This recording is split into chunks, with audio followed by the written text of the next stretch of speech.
lëndrimi dhe disa prej banorëve, në një moment të humorit të tepruar, vendosin t'i fshehin Albës arushin e saj të preferuar, Sticin, një lodër për të cilën ajo është e lidhur emocionalisht prej ditës së parë që ka hyrë në shtëpi. Për ta, ideja fillon si një shaka e vogël, por shumë shpejt kthehet në diçka më të madhe se ç'e kishin menduar. Lëndrimi, duke qeshur me zë të ulët, hajde, ta fshehim diku ku nuk e gjen dot. Do bëhet qesharake si do reagoj. Një banore tjetër i përgjigjet duke qeshur, mos u tepro, se Alba e ka shumë për zemër Sticin. E di që s'është thjesht lodër për të. Por grupi vazhdon gjithsesi. Ata kontrollojnë çdo cep të shtëpisë derisa gjejnë një vend të pazakon, një nga dollapët më të lartë në kuzhinë ku asnjë nuk shkon shpesh.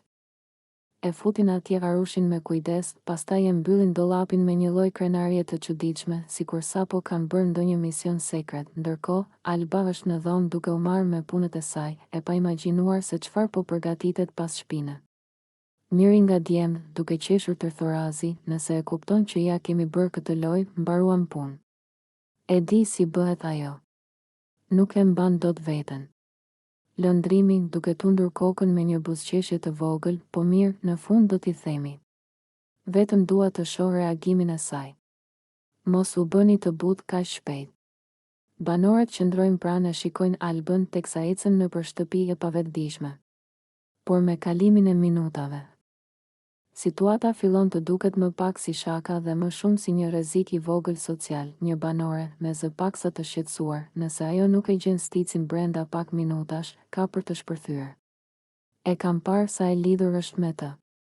Mos u duket e tepruar kjo. Lëndrimi përplaset me shpinë në divan dhe shikon tavanin, sikur po tenton të bindë veten se nuk po bëjnë gjë të dëmshme. Lëndrimi, jo, s'është ndonjë dramë e madhe. Është thjesht një lojë. Po e mbajmë pak tensionin gjallë në shtëpi. Por të gjithë e dinë shumë mirë se, nëse Alba kupton që arushi i saj i dashur